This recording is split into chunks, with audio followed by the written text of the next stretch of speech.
السلام علیکم ورحمۃ اللہ وبرکاتہ۔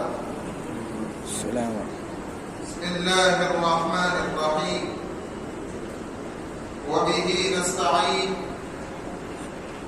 والصلاة والسلام علی سیدنا محمد وعلى آلہ واصحابہ اجمعین الطیبین الطاہرین، اما بعد۔ قال الله تبارك وتعالى في كلامه المجيد والفرقان الحميد: أعوذ بالله من الشيطان الرجيم، بسم الله الرحمن الرحيم: وما أبرئ بنفسي إن النفس لأمارة بالسوء۔ صدق اللہ العظیم۔ بزرگان محترم اور برادران اسلام، اللہ تعالی نے ہر انسان کو اس دنیا میں امتحان اور آزمائش کے لیے بھیجا، اور ہر انسان کے ساتھ اللہ رب العزت نے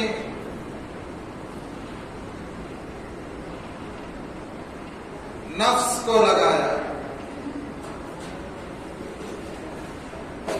نفس نام ہے جان اور روح کا۔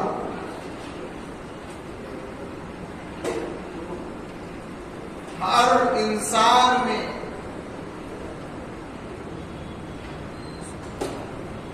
نفس امارہ ہے، نفس لوامہ ہے اور نفس مطمئنہ ہے۔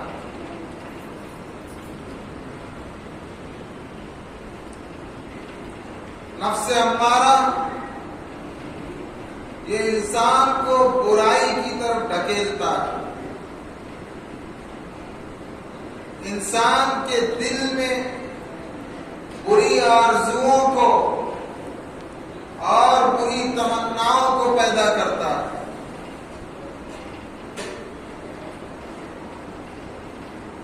اللہ تعالی نے اس دنیا میں ہر زمانے میں حضرات انبیاء کرام علیہم الصلاۃ والسلام کو مبعوث فرما کر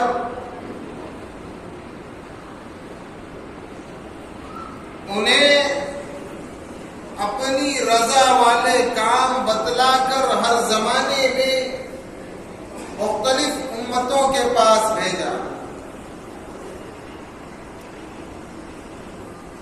ہر زمانے میں انبیاء کرام علیہم الصلاۃ والسلام آئے اور انہوں نے آ کر اللہ تعالی کے احکامات اور ان اوامر پر عمل پیرا ہونے کا سلیقہ اور طریقہ امت کو بتلایا کہ جن پر عمل پیرا ہونے سے اللہ راضی ہوتے، اللہ خوش ہوتے۔ شیطان انسان کا دشمن ہے، بنی آدم کا دشمن ہے، اور اسی کے ساتھ ساتھ نفس امارہ بھی انسان کا دشمن،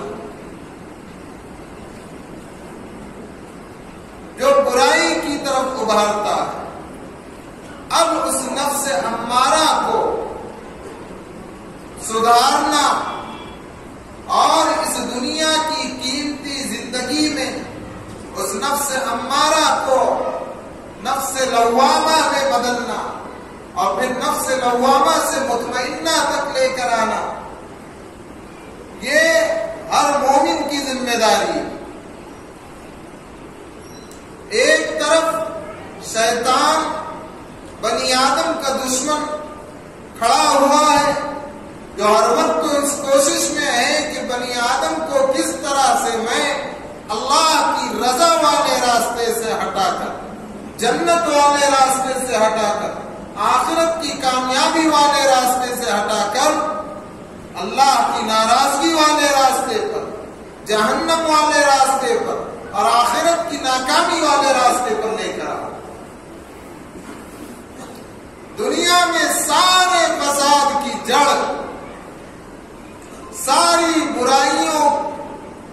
بنیاد، چاہے وہ برائی سماجی اعتبار سے ہو، چاہے وہ برائی معاشرتی اعتبار سے ہو، چاہے وہ برائی معاملاتی اعتبار سے ہو، چاہے وہ برائی اخلاقی اعتبار سے ہو، ان کی گہرائی میں اگر بندہ اترے گا تو اسے دو چیز ملے گی، ایک شیطان کی دشمنی اور دوسرے اس کا خود اپنا نفس جو اس کو ہر وقت برائی پر ابھارنے کے لیے تیار تھا۔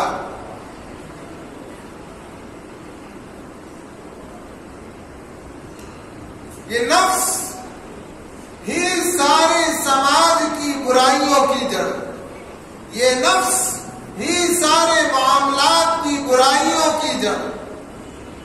جس شعبے میں بھی آپ دیکھیں گے کہ برائی نظر آ رہی ہے،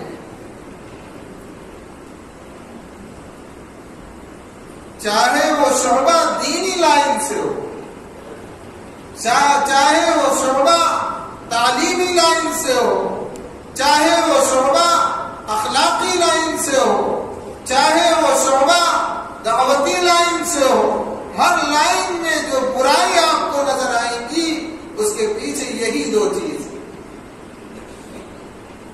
اللہ تعالیٰ نے انبیاء کرام علیہم الصلاۃ والسلام کے نفوس کو مطمئنہ بنایا۔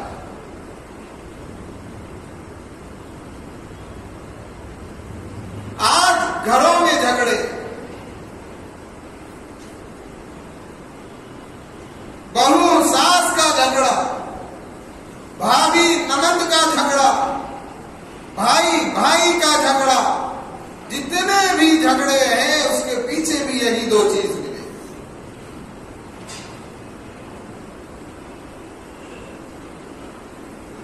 کہ ایک لڑکی جب بیاہ کر لائی جاتی ہے اپنے گھر میں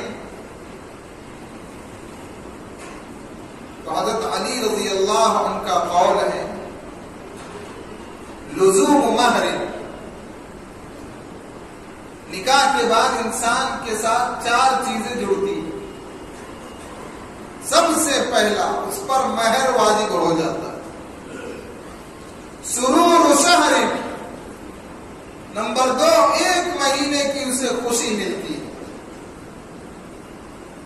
قضاء عمر، نمبر تین پھر زندگی گزرتی ہے، اور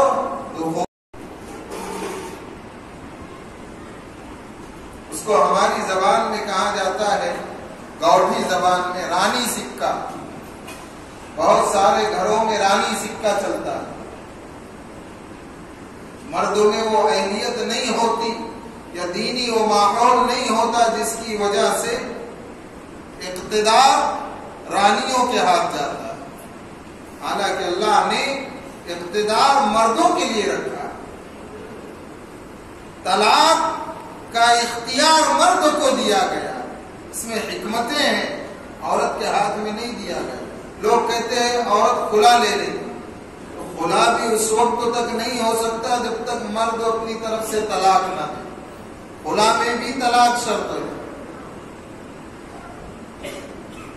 فسخ نکاح کا اختیار ہے لیکن وہ بھی عورت کو نہیں، قاضی کو ہے، اور وہ بھی جب 16 اسباب جو نکاح کے فسخ اور تفریق کے ہیں ان میں سے کوئی پایا جائے، ثابت ہو جائے گواہوں سے، تب قاضی کو اختیار۔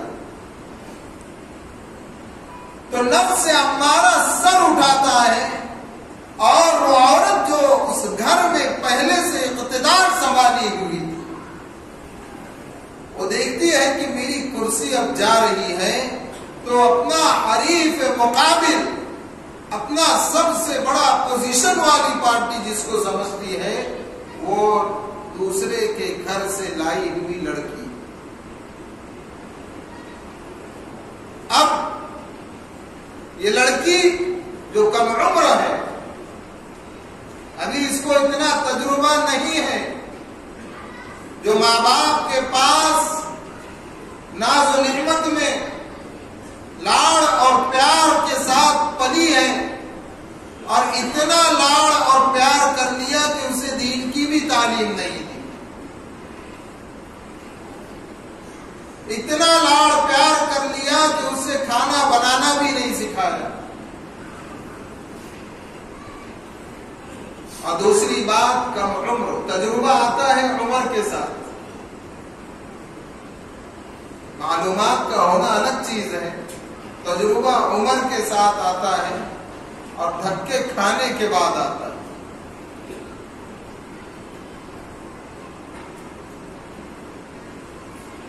یہ دھکے کا جو معاملہ چلا ہے یہ بھی نفس امارہ کی دیر ہے.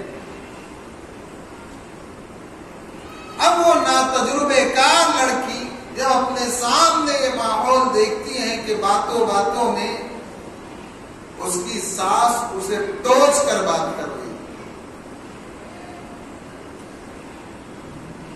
اگر ہم نے اس لڑکی کو دینی تعلیم نہیں دی، اس گھر میں جس میں وہ نئی اور پرائی گئی ہے اور اپنے اصل گھر کو چھوڑ کر وہ نئے ماحول میں آئی ہے، اس گھر میں شریعت کے مطابق کس طرح رہنا ہے، اگر وہ تعلیم اسے نہیں دی تو یہاں سے وہ بھی جواب دینا شروع کر دے اور پھر معاملہ بگڑتا ہے اور پھر کیا کچھ ہوتا ہے آپ سب سمجھ رہے ہیں. پھر ایک طرف بیٹے کو ماں نظر آتی ہے تو دوسری طرف بیوی نظر آتی ہے، وہ بیچ میں لٹکتا ہے، کبھی اس کی طرفداری کبھی اس کی طرفداری. آپ سارا ماحول سمجھ سکتے ہیں. تو یہ بنیاد پڑی نفس سے. ہر انسان کے نفس کی بیماری کیا ہے؟ تکبر، اپنے آپ کو بڑا سمجھنا، عجب، کینہ، بغض، حسد. کہ کوئی آگے بڑھ رہا ہے تو جلن ہو کہ وہ کیسے آگے بڑھ رہا ہے. عداوت، دشمنی، حب جاہ، اقتدار کی محبت، کرسی کی محبت. تو گھر میں جو جھگڑا شروع ہوا اس کی ابتدا پڑی اقتدار سے کہ پہلے رہنے والی ساس جو اس گھر میں سب کی بڑی مانی جاتی تھی، اس نے دیکھا کہ اب لوگوں کا جھکاؤ اس نئی آئی ہوئی لڑکی کی طرف ہو رہا، تو اسے اپنی کرسی کھینچتی ہوئی نظر آتی تو وہ اس کو شروع کر دیتے. اور ایک شاعر ہے متنبی، عربی کا بڑا شاعر گزرا، اور علماء کو جو کتابیں عربی ادب کی زبان اور لینگویج میں مہارت پیدا کرنے کے لیے پڑھائی جاتی ہے، اس میں اس کے بہت سے اشعار ہیں. تو ایک شعر اس نے کہا، وَتَفْتَحُ لَا كَانَتْ فَمَنْ لَوْ رَأَيْتَهُ، کہ اگر ایک عورت اپنی پر آ جائے اور وہ اپنی زبان کو کھولے پوری اصلیت کے ساتھ اور تو اس کے منہ کو غور سے دیکھے، توہمتہ بابا من النار یفتح، تو تجھ کو یہ لگے گا کہ جہنم کا ایک پھاٹک کھل گیا. یعنی اگر کسی گھر میں بد اخلاق عورت ہو، بد کردار عورت ہو، بد دین عورت ہو، شریعت پر اس کا کوئی عمل نہیں، شریعت کی اسے کوئی معلومات نہیں، جہالت اس کے اوپر چھائی ہوئی ہو، تو وہ عورت اپنے گھر کو جہنم بنانے کے اوپر قادر ہے.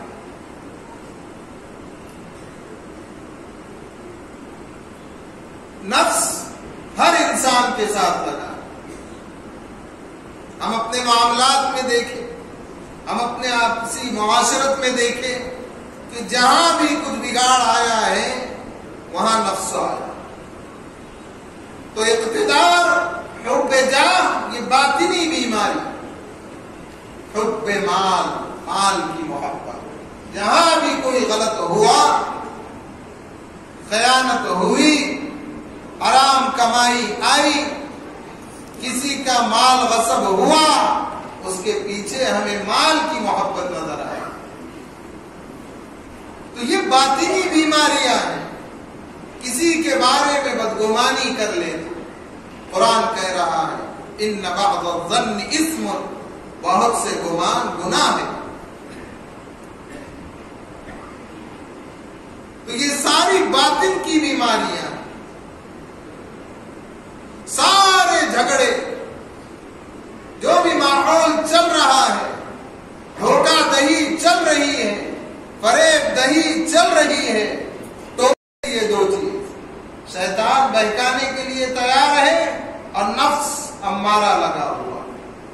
تو پتہ چلا کہ ساری برائیوں کے خاتمے کے لیے ہمیں اپنے نفس امارہ کو درست کرنا پڑے گا، ہمیں اپنے گھر والوں کے نفس کو درست کرنا پڑے گا، ہمیں اپنے بال بچوں کے نفس کو درست کرنا پڑے گا، ہمیں اپنی ماں بہنوں کے نفس کو درست کرنا پڑے گا.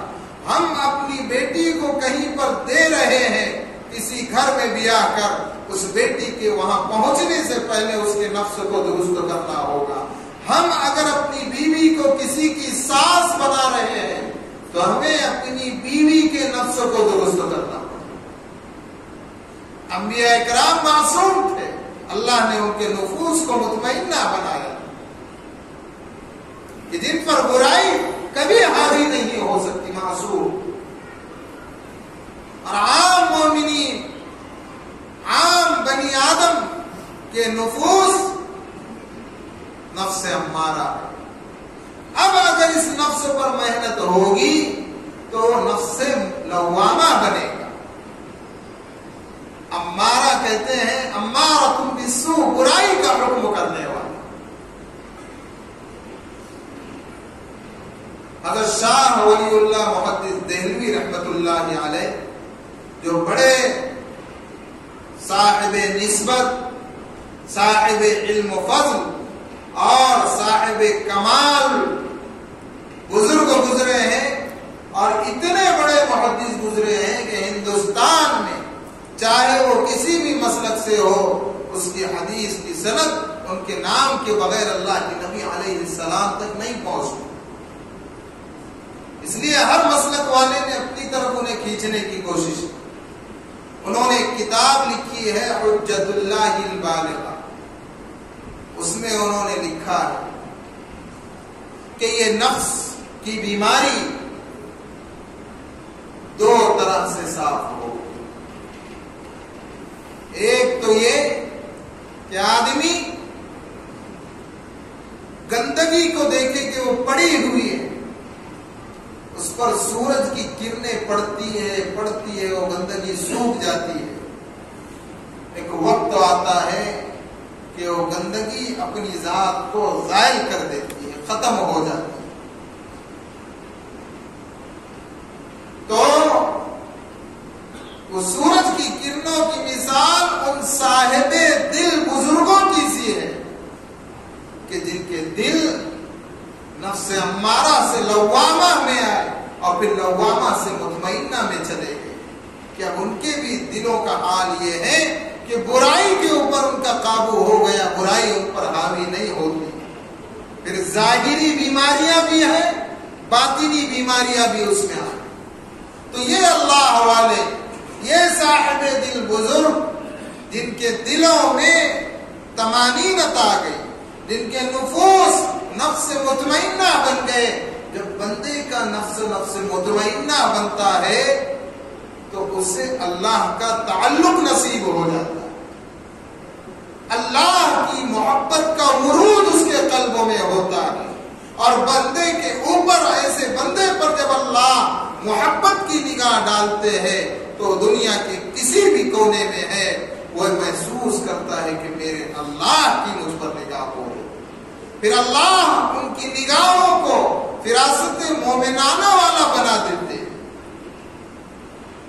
ہم اپنی نگاہوں سے دیوار کے باہر نہیں دیکھ سکتے.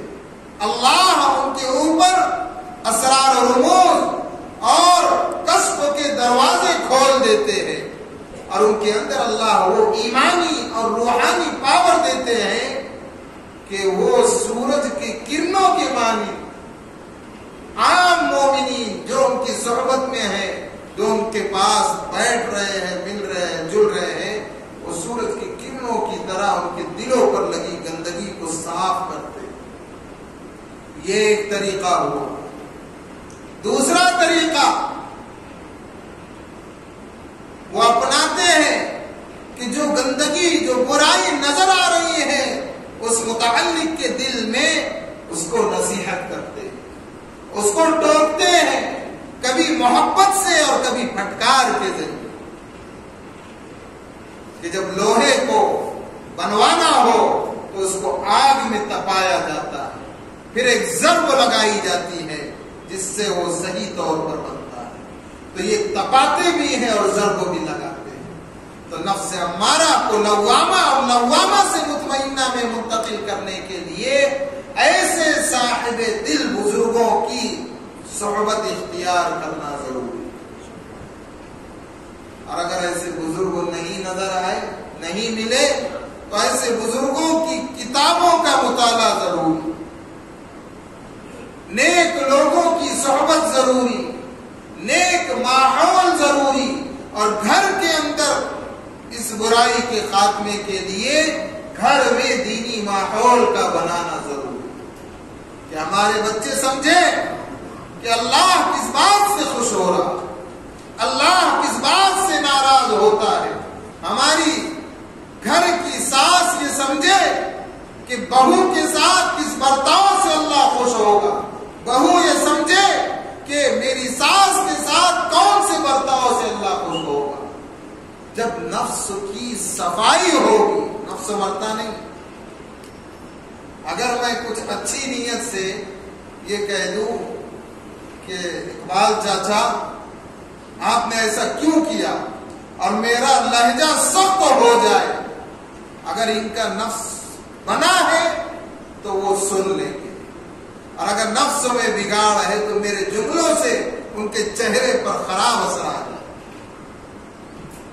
تو نفس بنے گا تو بہو اپنی ساس کو ماں سمجھ کر اس کی بات سنے گی، نفس بنے گا تو ساس اپنی بہو کو بیٹی سمجھ کر صحیح حکم دے گی، ورنہ اقتدار کی ہوس، اپنی انانیت، اپنی اکڑ، اپنا میں پنا گھر کے پورے ماحول کو خراب کرے گا، اور پھر ہمارے سامنے آئے گا کہ احمد آباد کی عائشہ نے خودکشی کر لی، فلاں جگہ پر ایک جوان لڑکے نے خودکشی کر لی، کسی نے پھانسی کا پھندا گلے میں لگایا، کسی نے اوپر سے نیچے چھلانگ لگا کر خودکشی کر لی، کسی کی ماں بہن کسی کے ساتھ بھاگ گئی۔ نفس کو بنا تو ایک تو بنے گا نیک ماحول سے، نیک لوگوں کی صحبت سے، اور دوسرے احکام شرعیہ پر عمل کرنے سے، کہ ہم اور ہمارے بال بچے، ہمارے گھر والے نمازوں کے پابند ہو، ہم تاکید کریں انہیں نماز پڑھنے کا حکم، قرآن مجید کی تلاوت کے پابند ہو، اور ہم ان اعمال کو معمولی نہ سمجھے۔ ایک مرتبہ سبحان اللہ کہتا ہے، یا ایک مرتبہ اللہ کا نام لیتا ہے، اللہ نے ہر نیک عمل کے پیچھے اپنا ایک نور چھپایا، وہ نور نکل کر دل پر جمتا ہے۔ نمازوں کا نور الگ، قرآن مجید کی تلاوت کا نور الگ، زکوٰۃ کی ادائیگی کا نور الگ، تسبیحات کے پڑھنے کا نور الگ، اچھے اخلاق سے پیش آنے کا نور الگ۔ جب برائیاں کم ہو جاتی ہیں اور نور غالب آتا ہے، آپ نے سنا ہوگا کہ جب آدمی گناہ کرتا ہے تو ایک سیاہ دھبا اس کے دل پر لگ جاتا ہے، حدیث۔ اگر وہ توبہ کرتا ہے، نیک عمل کرتا ہے، وہ دھبا دھل جاتا ہے، اور اگر توبہ نہیں کرتا تو دوسرا دھبا، تیسرا دھبا، یہاں تک کہ دل سیاہ ہو جاتا ہے، پھر اچھی بات کا اثر بھی اس پر نہیں ہوتا۔ تو ایسے ہی نیک اعمال کریں گے، اور جس دن دل پورا نورانی ہو گیا، سمجھ لو نفس مطمئنہ پر آ گیا۔ دوسرے یہ کہ اعمال شرعیہ نفس کو امارہ سے مطمئنہ پر لے جاتے ہیں، اور تیسرے اللہ کا فضل ہے کہ گندگی زمین پر پڑی ہے۔ شاہ ولی اللہ فرماتے ہیں کہ ہم نے ایک موٹا پائپ پریشر والا لگایا پانی کا اور ایک جھٹکے میں اس گندگی کو دھو لیا۔ تو اللہ کو جب اپنے کسی بندے کا کوئی عمل پسند آ جاتا ہے یا اللہ کو اپنے کسی بندے سے محبت اور پیار آ جاتا ہے، اللہ اس پریشر والے پائپ کی طرح اس کے دل میں اپنی محبت اور نور بھر دیتے ہیں، ایک جھٹکے میں وہ امارہ سے مطمئنہ پر آتا ہے۔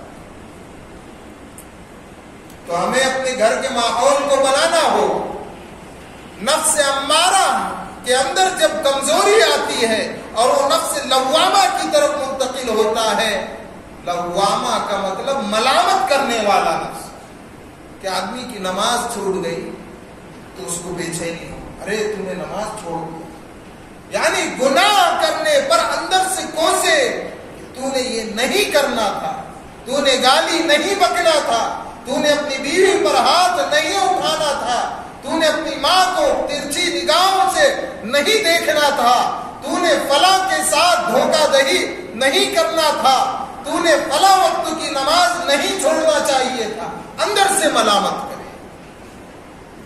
اور صرف گناہ کے کرنے کے بعد ہی ملامت نہ ہو، بلکہ عبادت میں بھی ملامت کرے، کہہ رہے تو نے 4 ہی نفل پڑھی، تو نے 10 پڑھنا تھا، تو نے 20 پڑھنا تھا، تو نے 1 ہی رکوع قرآن مجید پڑھا، تو نے 1 پارہ پڑھنا تھا، تو نے 1 ہی تسبیح درود شریف کی پڑھی، استغفار کی پڑھی، کلمہ طیبہ کی پڑھی، تو نے 500 پڑھنا تھا، 1000 پڑھنا تھا، یہ بھی ملامت ہے، یعنی اعمال پر ابھارے۔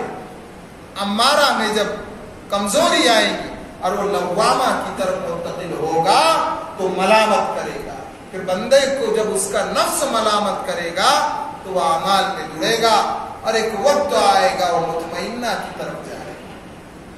تو ہمیں اپنے گھر کی کمزوریوں کو ہٹانے کے لیے ہمارے بچوں کو دین کے ماحول میں ڈھالنا ہوگا۔ اب ہم نے تو یہ سمجھ لیا کہ کوثر باغ مسجد میں آئے، جمعہ میں مفتی صاحب کا بیان سنیں، کہ مفتی صاحب نے بولے ہیں کہ بھائی دینی ماحول دو، مفتی صاحب یہ میرا بچہ تمہارے مکتب میں جس کے تم ذمہ دار ہے تمہارے حوالے۔ اب ہم نے مکتب کی تعلیم کو یہ سمجھ لیا پوری دین کی تعلیم ہو گئی، اس میں عالم حافظ مفتی بڑا علامہ بن گیا، اور دنیا کی تعلیم میں برسوں لگا رہے۔ حالانکہ ماں باپ کو اپنی اولاد سے محبت ہوتی ہے، اس لیے ماں باپ اپنی اولاد کی محبت میں چونکہ تجربے سے گزرتے ہیں کہ دنیا میں کس طرح رہنا ہے، تو اچھے سے اچھی ایجوکیشن کی تعلیم دی جاتی، خوب خرچ کیا جاتا۔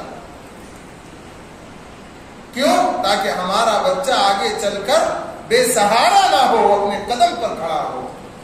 لیکن بے وقوف ہے وہ ماں باپ جو اس مختصر سی زندگی کے لیے یہ سمجھے کہ ہم نے اپنے اولاد کے ساتھ محبت کا معاملہ کیا، انہیں برسوں دنیا کی تعلیم دی، اور ہمیشہ رہنے والی زندگی میں مکتب میں 2-3 سال پڑھا کر ہٹا دیا۔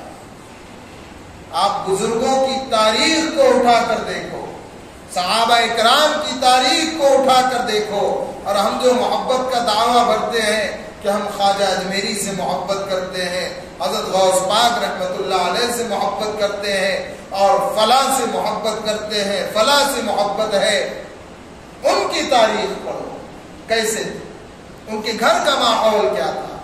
حضرت خواجہ معین الدین چشتی اجمیری رحمت اللہ علیہ نے بنگال کے اس دیار کا پورا سفر کر کے جب گھر آئے تو بہت خوش تھے۔ ماں نے کہا بیٹا معین الدین بہت خوش نظر آ رہے ہو۔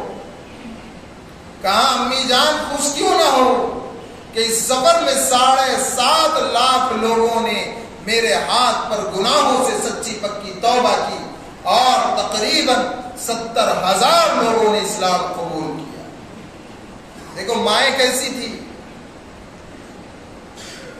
ہم لوگ اپنے ماحول کو دیکھیں، خواجہ اجمیری کیوں نظر نہیں آ رہے آج؟ ماں کو یہ خدشہ ہوا کہ میرے اس بیٹے کے دل میں تکبر نہ آ جائے، تو ماں کہہ رہی بیٹا اس میں تیرا کیا کمال؟ کہاں وہ کیسے؟ وہ بھی چوک گئے کہ میری ماں کیا کہہ رہی؟ کہاں بیٹا معین الدین جب تم چھوٹے تھے تمہاری اس ماں نے بلا وضو تمہیں کبھی دودھ نہیں پلایا۔ یہ تربیت کا اثر نسلوں میں آتا ہے۔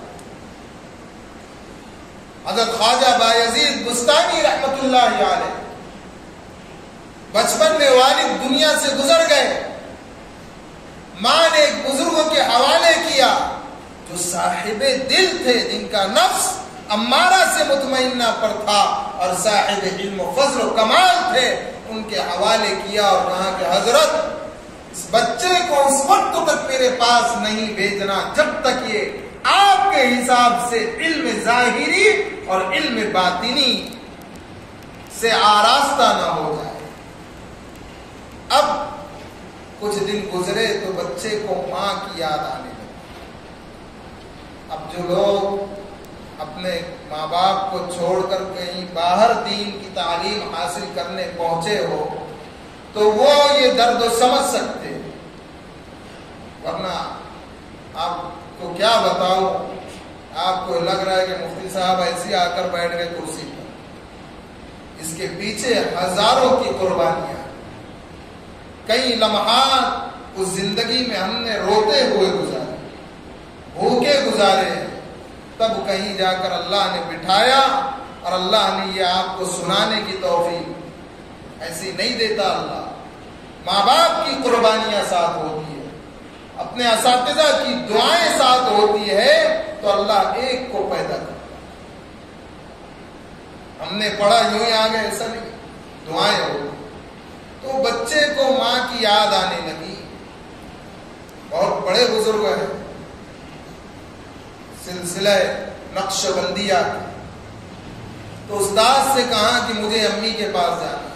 استاد نے کہا بیٹا ٹھیک ہے چلے جانا، لیکن ایک شرط ہے میری، یہ سبق تم یاد کر کے کل اتنے بجے تک سناؤ، تمہاری چھٹی پکی۔ اور سبق ذہن سے زیادہ دے دیا کہ اس کو منع کیا کرے، وہ تو رو رہا ہے ماں کی یاد۔ ہم لوگ جب مدرسے کی طرف جاتے تھے، چھٹیاں ختم ہو کر رخصتی کا وقت ہوتا تھا تو ہمارے والدین دروازے میں کھڑے ہوتے تھے، اور وہ جو ان کی نگاہ محبت اور آنکھوں میں آنسو رہتے تھے، وہ منظر ہم ہی سمجھ سکتے۔ خیر، اس بچے کو سبق دیا گیا، سچی طلب سے وہ بچہ رات بھر یاد کرتا رہا، صبح میں اس بچے نے پورا سبق سنا دیا۔ استاد بھی حیران، اللہ بھی دل کھول دیتا ہے، قربانی ہوتی ہے، پھر اللہ عقل کا محتاج نہیں، اللہ دل میں اتارتا ہے۔ شکرت الى وکیع سوء حفظی فاوصانی الى ترک المعاصی فان العلم نور من الہی ونور اللہ لا یعطى لعاصی۔ ائمہ اربعہ میں امام شافعی رحمت اللہ علیہ فرماتے ہیں کہ میں نے اپنے استاد امام وکیع رحمت اللہ علیہ سے اپنے حافظے کی کمزوری کا ذکر کیا۔ انہوں نے کہا کہ اے شافعی، گناہ کو چھوڑ دو، گناہوں سے توبہ کر لو، تمہارا ذہن خود کھل جائے گا، اس لیے کہ دین کا علم اللہ کے انوار میں سے ایک نور ہے، اور اللہ گنہگار کو اپنا نور نہیں دیتا۔ تو سچی طلب کے ساتھ اس بچے نے سبق یاد کرنے بیٹھا، صبح تک یاد ہو گیا، پتہ نہیں اللہ سے کیسی کیسی دعائیں مانگا ہو۔ استاد نے کہا جاؤ۔ اب جیسے ہی یہ بچہ دروازے پر پہنچا اور دروازے کو کھٹکھٹایا، ماں نے اندر سے کہا من دق الباب، دروازے کو کس نے کھٹکھٹایا؟ آواز دی کہ بایزید ہوں۔ تو ماں عربی میں کہہ رہی ہے ہاں ہاں میرا بھی ایک بیٹا بایزید ہے، لیکن میں نے تو اپنے بیٹے کو ایک صاحب دل بزرگوں کے حوالے کر دیا ہوں اور ان سے کہہ دیا ہوں کہ میرا بچہ جب تک پورے طور پر باطنی اور ظاہری اعتبار سے بن نہ جائے اسے میرے پاس نہیں بھیجنا، اور مجھے بھی امید ہے کہ میرا بچہ مضبوط بن کر ہی میرے پاس آئے گا۔ ماں کی منشا کو سمجھ لیا، وہیں سے واپس ہوئے اور اس استاذ کے پاس سے اس وقت تو ہٹے جب تک وہ صاحب دل، ولی کامل، مومن کامل اور متقی اور نفس امارہ سے نفس مطمئنہ پر نہیں۔ تو میرے بھائیوں، تمام برائیوں کی جڑ یہ نفس ہے۔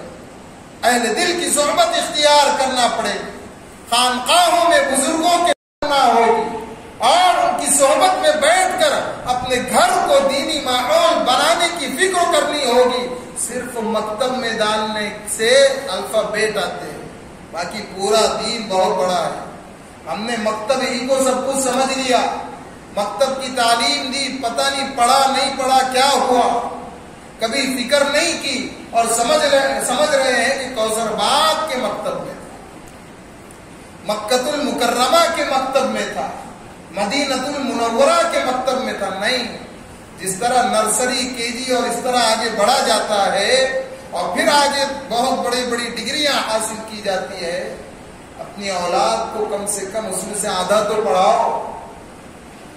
15 سال دین کی دنیا کی تعلیم پر لگا رہے ہیں، 7 سال مدرسے کی تعلیم دلاؤ، پھر بزرگوں کی صحبت دلاؤ، تب یہ ماحول بنے گا۔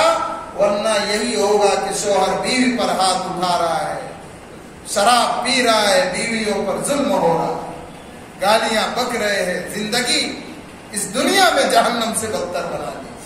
اللہ تعالیٰ پوری امت کو صحیح سمجھ عطا فرمائے۔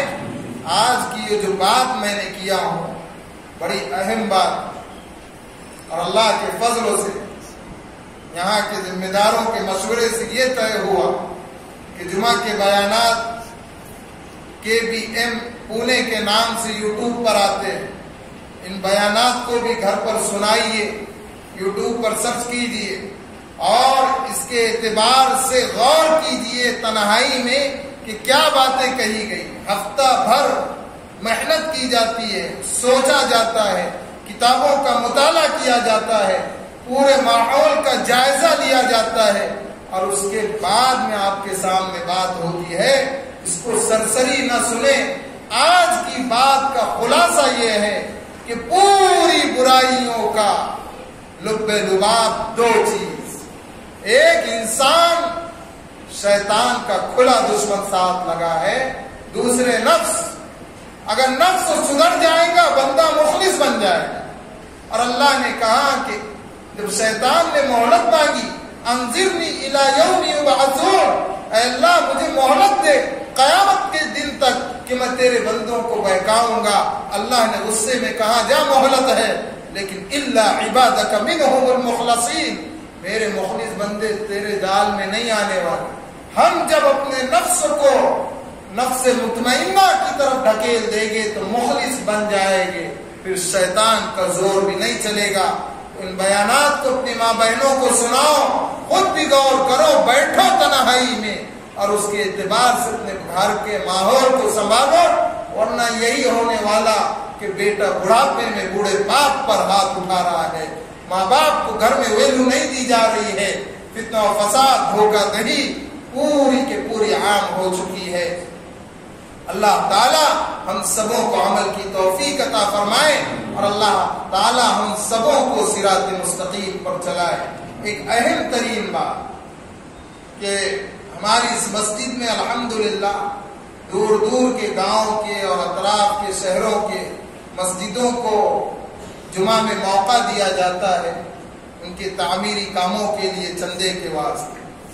اس ہفتے خود ہماری مسجد کا مسئلہ ہے کہ آپ نے دیکھا ہوگا سامنے جو گارڈن کی جگہ تھی وہاں گٹو بچھ رہے ہیں۔ اس کے پیچھے 2 چیزیں، ایک تو یہ کہ ہر سال افطاری کا اہتمام یہاں باہر صحن میں ہوتا تھا، اللہ کرے کہ اس سال اللہ ہم پر نگاہ محبت ڈال دے اور لاک ڈاؤن سے ہم محروم نہ ہو مسجد میں آنے سے رمضان، تو افطاری کا انتظام اس صحن میں ہوگا جہاں گارڈن کی جگہ ہے، اور پھر اس کی صفائی کے بعد لوگ تراویح میں بھی وہاں رہیں گے۔ تو اس کا کل تخمینہ خرچ 4 لاکھ روپیہ ہے اور کوشش یہ ہے کہ جلد از جلد ہو جائے تاکہ لوگ رمضان میں بھی اس جگہ سے بھرپور فائدہ اٹھائیں، جمعہ کی نماز میں بھی لوگ وہاں پر رہیں۔ سبھی حضرات سے درخواست ہے، ہمارے اپنے محلے کی مسجد ہے، اس کا زیادہ حق ہے، زیادہ سے زیادہ تعاون کرے اور کوشش یہ کرے کہ دوسرا اعلان کرنے کی ضرورت نہ پڑے، اسی ایک اعلان میں وہ کام ہو جائے۔ اللہ ہم کو عمل کی توفیق عطا فرمائے۔ وآخر دعوانا ان الحمد للہ رب